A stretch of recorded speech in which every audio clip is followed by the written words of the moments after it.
సిరిసిల్ల శాసనసభ్యుడు మాజీ మంత్రి గారు కోరుతాను. చేనేత కార్మికులకు సంబంధించి నేను కానీ మా శ్రీధర్ బాబు గారైనా జిల్లాకు సంబంధించి నేను కానీ మా శ్రీధర్ బాబు గారు ఆ జిల్లాకు మంత్రులంగా ఎప్పుడు కూడా ఆ పక్కన ఉన్నటువంటి శాసనసభ్యుడు విప్ ఆది శ్రీనివాస్ గారితో సహా ప్రభుత్వం వచ్చిన తర్వాత అన్ని రకాల చర్యలు తీసుకోవాలని కోరుతున్నాను. మీరు చేపట్టిన గత కార్యక్రమాన్ని కంటిన్యూ చేయాలనేటువంటి ఒక ఆలోచనను మానుకుంటే తప్పకుండా ముఖ్యమంత్రి గారు అనేక సందర్భాలు ఆదేశించినారు. వారికి ప్రత్యామ్నాయ పనులు ఏర్పాటు చేయాలి. మేము ప్రభుత్వంలోకి వచ్చిన తర్వాత అంత్యోదయ కార్డులు ఇయ్యలే అధ్యక్ష. 2014కు ముందు దాదాపు 12,000 అంత్యోదయ కార్డులు సిరిసిల్లలో ఉండే. ప్రభుత్వం మారగానే తెలంగాణ వచ్చిన తర్వాత మొత్తం అంత్యోదయ కార్డులు ఎత్తేసినారు అధ్యక్ష. ఇవి ఆనాడు 2004 కంటే ముందు ఇప్పుడు అలిశెట్టి ప్రభాకర్ గారు చెప్పినారు. వారు జగిత్యాల కవి. తెలంగాణ ఏర్పడక ముందు చనిపోయినటువంటి వారు నాకు అన్నలాగా పక్కనే మా ఇంటి పక్కనే ఉండేటువంటి వారు. 2014 తెలంగాణ ఏర్పడక ముందే చనిపోయినటువంటి నాకు అన్నటువంటి సమాచారం, లేదా తెలంగాణ వచ్చినాక చనిపోయినా ఆనాడు అలిశెట్టి ప్రభు. ఇవాళ తెలంగాణ ఏర్పడక ముందు కూడా సిరిసిల్లలో ఇబ్బందులు ఉన్నాయి. తెలంగాణ రాష్ట్రం వచ్చిన తర్వాత కూడా ఇబ్బందులు ఉన్నాయి. ఇవాళ కూడా ఇబ్బందులు ఉన్నాయి. బికాస్ ఈ రాష్ట్రంలో దాదాపు 45,000 పవర్ లూమ్స్ ఉంటే 35,000 పవర్ లూమ్స్ అక్కడనే ఉన్నాయి. ఇక్కడ మిగతా ప్రాంతాల్లో ఈ తెలంగాణ రాష్ట్రంలో ఇప్పుడు మహదేవ్పూర్ మా జిల్లాలో అక్కడ టసర్ చారీ తయారవుతుంది, ఓ ప్రత్యేకంగా ఉన్నది. ఒక్కొక్కడ ఇక్కత్ చారీ తయారవుతుంది, ఇంకొకడ గద్వాల్ చీర తయారవుతుంది, ఇంకొకడ నారాయణపురం, సిద్దిపేట ఇంకొక రకమైనటువంటి వయారి బామ, ఇట్లా రకరకాలమైనటువంటి బ్రాండ్స్ ఉన్నా కానీ సిరిసిల్లకు సంబంధించి మీరు చేయలేకపోయారు, మేము చేయలేకపోవచ్చు, మేము భవిష్యత్తులో చేస్తాం కావచ్చు. క్వాలిటీ ఆఫ్ ప్రొడక్షన్కి సంబంధించి నేను అనేక సందర్భాల ప్రభుత్వాల్లో కోరుతా ఉన్నాం. సిరిసిల్ల చేనేత కార్మికులకు సంబంధించిన జీవన శైలిని మార్చడానికి ఆనాడు నేను పార్లమెంట్ సభ్యుడిగా ఉన్నప్పుడు అధ్యక్ష విద్యా వ్యవస్థలో పెరగాలని కేంద్రీయ విద్యాలయం తీసుకొచ్చి పెట్టినాం. అక్కడ బీడీ కార్మికులకు సంబంధించి లేదా చేనేత కార్మికులకు ఈఎస్ఐ హాస్పిటల్ తీసుకొచ్చడం, దాని ఆపరేషన్ లేదు అధ్యక్ష.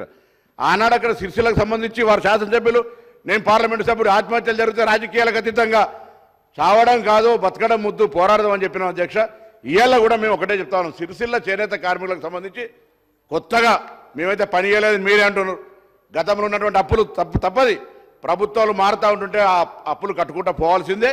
ఇప్పటికే అనేక సందర్భాల్లో మేము మరి అప్పులు చెల్లించుకుంటూ పోతా ఉన్నాం. దానికి సంబంధించి కూడా ఈరోజు ఒకటే, ఎక్కడైనా ఏదైనా అంశం ఉంటే నేను వారిని కోరుతాను.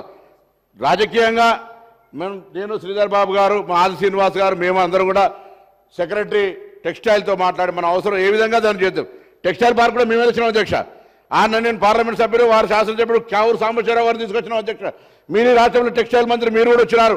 ఎన్నడైనా మనం సానుకూలంగా మీరు రాష్ట్రానికి మనం అధికారంలో ఉన్ననాటి టెక్స్టైల్ మంత్రి మనమే కాదు అధ్యక్ష. టెక్స్టైల్ పార్క్ కూడా మనం మన ఆత్మ. సో నేనేమడుగుతా ఉన్నానంటే, మీరు టెక్స్టైల్ పార్క్ సిరిసిల్లలో అంత పెద్ద వ్యవస్థ ఉండగా నేను వరంగల్కి చేయడానికి వ్యతిరేకిస్తలేని గౌరవ శాసనసభ్యులు ఎవరేమనుకోవద్దు. కానీ అది వదిలిపెట్టి మీరు వరంగల్లో పోయి సూరత్తులు ఉన్నలను తీసుకోవడానికి ప్రయత్నం చేస్తూ ఉన్నారు. నా సిరిసిల్ల జిల్లాలో ఉన్నటువంటి వాళ్ళ నేతన్నల కొరకు మీరు కార్యక్రమం తీసుకోవాలి అధ్యక్ష. నేను గౌరవ పార్లమెంట్ సభ్యుడు ఇవాళ కేంద్ర మంత్రి సభ ద్వారా కోరుతా ఉన్నాం. ఇలా సిరిసిల్ల లాంటి ప్రాంతానికి ఒక టెక్స్టైల్ పార్క్, భారతదేశంలో తెలంగాణకు ఒక టెక్స్టైల్ పార్క్ ఇస్తే సిరిసిల్లకు తెమ్మని అడిగితే కనీసం ఇప్పటివరకు ఆలోచన కూడా చేయనటువంటి పరిస్థితులలో మరొకసారి సభ ద్వారా మీ ద్వారా కోరుతా ఉన్నా గౌరవ మంత్రి కరీంనగర్ పార్లమెంట్ సభ్యుని, సిరిసిల్ల చేనేత కార్మిక వర్గానికి ఇది ఫెడరల్ సిస్టంలో ఇద్దరికి కేంద్రము రాష్ట్రానికి సంబంధించిన సబ్జెక్ట్ అధ్యక్ష. ఈ యొక్క కంకర్డ్ లిస్టులో ఉన్నటువంటి చేనేత వర్గాలకు సంబంధించి న్యాయం చేసే విషయం లోపల కేంద్ర ప్రతినిధిగా పార్లమెంట్ సభ్యుడిగా ఉన్నటువంటి వాళ్ళ నేతన్నల కొరకు మీరు కార్యక్రమం తీసుకోవాలి అధ్యక్ష.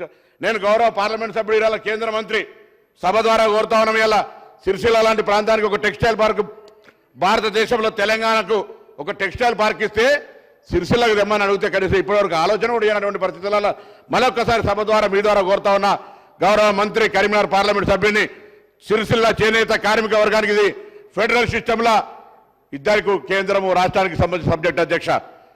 ఈ యొక్క కంకర్డ్ లిస్టులో ఉన్నటువంటి చేనేత వర్గాలకు సంబంధించి న్యాయం చేసే విషయం లోపల కేంద్ర ప్రతినిధిగా పార్లమెంట్ సభ్యుడిగా సిరిసిల్లకు సంబంధించి మీరేం చేస్తారో చేయండి. గౌరవ శాసనసభ్యులతోటి మేము జిల్లా నాయకులం, రాజకీయానికి సంబంధంలే. నేను ఒక గీతన్న నేతన్న అనేటువంటి ఒక తాల్మెల్తో నడిచే వ్యక్తులంగా తప్పకుండా వాళ్ళ పట్ల కన్సర్న్ ఉంది. వాళ్ళకి సహకారం చేయాలి, బలహీన వర్గాల శాఖ మంత్రి అనే ఆలోచన తప్ప రాజకీయం కాదు. మీరు అన్నట్టుగా అక్కడేదో మీరు శాసనసభ్యులున్నారు కాబట్టి వాళ్ళ చేనేత ఏదైతే బతుకమ్మ చీరలు మానుకున్నాం అనేది తప్పు. వాళ్లకు ప్రత్యామ్నాయంగా ఇవాళ జీవో నెంబర్ 1 తీసుకొచ్చి మొత్తం వస్త్ర ఉత్పత్తులు అన్నింటినీ కొనుగోలు చేయాలనేటువంటి విధంగా మేము వచ్చినాక జీవో తీసుకొచ్చినాం, అందరికీ మీకు తెలుసు. ఆ విధంగా అక్కడ వారిని ఆదుకోవడానికి ప్రయత్నం చేస్తున్నాం అధ్యక్ష. తప్పకుండా మీ కన్సర్న్ మాకున్నటువంటి బాధ్యత మీలాంటి మార్గదర్శకత్వంలో ముఖ్యమంత్రి గారి సూచన మేరకు తప్పకుండా సిరిసిల్ల చేనేత కార్మిక వర్గానికి సంబంధించి ఆనాటి నుంచి ఉన్నటువంటి సమస్యలన్నిటి మీద ఒక సమగ్రంగా చర్చ చేసి ఒక మంచి మార్గదర్శకత్వాన్ని ఇచ్చి ఆత్మహత్యలు లేని నేతన్నలుగా తీర్చిదిద్దే ప్రయత్నంలో అందరూ కూడా భాగస్వాములు కావాలని కేంద్రం కూడా సహకరించాలని కోరుతూ నమస్కారం తెలియజేస్తున్నాను అధ్యక్షుడు.